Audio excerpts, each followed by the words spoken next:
joining this evening. I'd like to start off by inviting everyone to try to imagine a scenario with me. You're out at the mall and you're shopping with your kids, and it's late, it's getting near closing time, and so you're ready to leave. Your arms are full of bags, and because you got to the mall during the busy hours, you couldn't find a parking spot close to the front, so of course your car is all the way out near the back of the mall parking lot, which happens to be bordered by a wooded area. And as you approach your vehicle, you notice an individual emerge from the wooded area. And despite the warm spring temperatures, this person is wearing dark clothing, and has a hooded sweatshirt, and the hood pulled up. And as you get closer to your vehicle, you notice that this person does not continue walking, but instead remains close to your vehicle as if waiting for you to get closer. So let's stop right there and change gears for a minute. Let us assume that you're a concealed weapons permit holder and that you have your firearm on your person concealed. And let us also assume that this person intends to commit a crime against you, rob you, assault you, or even kidnap you. Is it realistic to think the fact that you have a concealed firearm on your person will in any way affect this individual's intentions against you? This individual who, for whatever reason, has reached a position in their life where they're not only willing to risk their freedom but their life to commit this crime against you. It may sound silly, but if we apply the same logic to many similar scenarios, could we reasonably expect that if you, as a law-abiding citizen, did not have a firearm on your person, that it would affect this same scenario in any way? Although this may sound silly, this is exactly what many proponents of gun control legislation propose, that reducing or restricting private gun ownership will reduce violent crime. What is my contention that gun control legislation is not the answer. Instead, I believe that a more gun-educated society is the solution. Tonight I will show you that stricter gun control legislation does not have the effect that many propose. I will address the issues of guns in the home with children, and finally I will explain why educating ourselves and our youth is a much better option. I myself am a concealed weapons permit holder. I have owned many firearms in the past and carried them on my person in public many times. I also, like most of you, have children and have, for most of my children's lives, kept firearms in the house. So I'm quite familiar with gun safety and familiarizing children with the safe handling of firearms. So some of our government proposes that stricter gun control legislation will reduce the number of violent crimes, and specifically murder, in our country. Well, let's take a look at some research on this issue. In 2007, a study entitled "Would Banning Firearms Reduce Murder and Suicide" was published in Harvard's Journal of Public Law and Public Policy by Don Cates, a criminologist and constitutional lawyer, and Gary Mauser, a PhD Canadian criminologist and professor at Simon Fraser University. The index card that I handed out prior to my speech contains the web address of this study so that each of you can see this information for yourselves. In the 46-page study, Cates and Mauser looked at and compared data from the U.S. and parts of Europe to show that stricter gun control laws do not mean there is less crime. As an example, when looking at intentional deaths or murder on an international scope, the U.S. falls behind Russia, Estonia, and 4 other countries, ranking us 7th.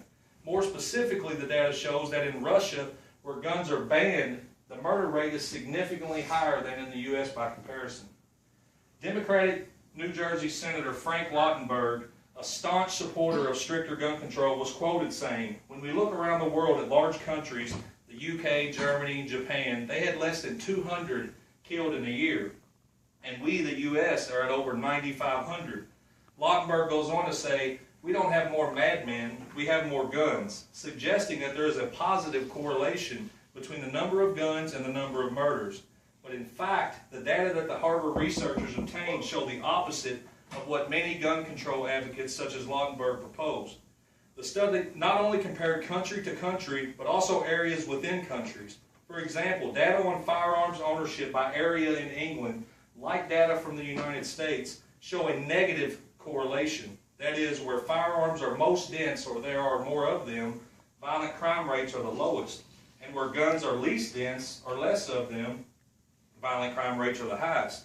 This data is summarized in the study by the following text. There is no consistent, significant positive association between gun ownership levels and violence rates across time within the United States, in U.S. cities, counties, country-sized areas like England, U.S. states, regions, or population subgroups.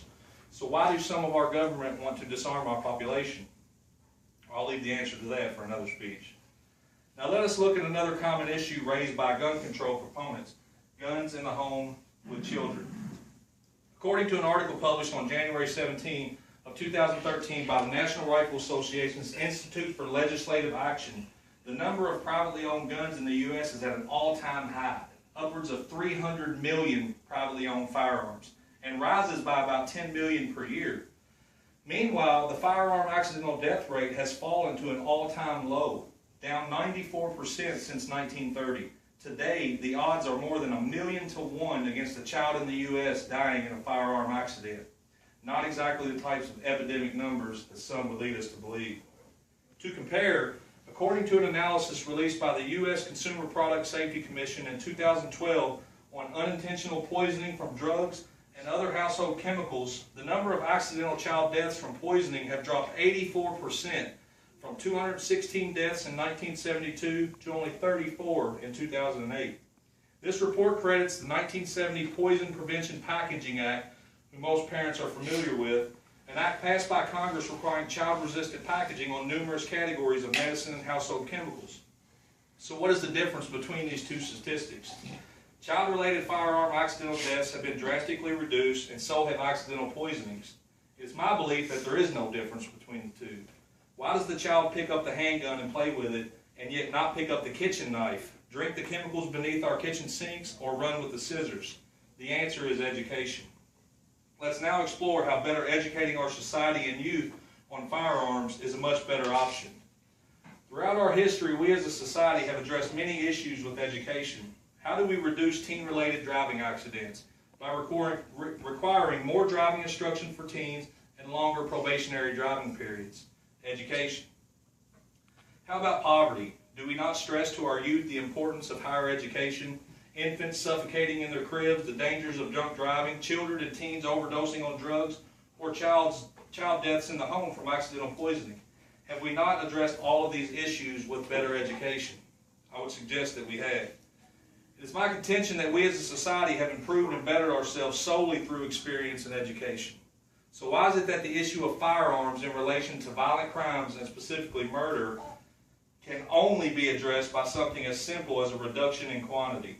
As drunk driving fatalities in our country increased, did we reduce the number of automobiles allowed on the road? In 1970, when child accidental poisonings in the home were at an all-time high, did we reduce the allowed number of bottles of bleach in the home? No, we did not. We responded as a society with education. We have educated our society and our young people to safely interact with and handle these things, and the results speak for themselves. So now that everyone here is a little more educated, let us review. Tonight I've shown you empirical evidence that suggests the opposite of what many would lead you to believe. Stricter laws on gun control do not in fact reduce the number of murders and violent crimes. And we've explored how education in our society has addressed numerous social problems. We looked at research conducted by highly credible sources suggesting that reducing the number of firearms in a society may actually have the opposite effect than the one intended. We also looked at the issue of firearms in the home with children, and finally we discussed how education has proven an effective solution to many of our social problems. In closing, I would like to thank each of you for coming and to leave you with this. Violent crime and murder specifically are crimes of specific intent. History has shown that if a person has the intent to harm another, he or she will almost certainly attempt to do so regardless of the availability of a particular weapon. Were wars not fought for thousands of years prior to the inventions of firearms? Did murder and violent crimes not exist in these societies? Objects do not kill people. People kill people. And before we as a society expend so much effort on the object, I propose that we spend a little more time on the people part of the equation. Thank you.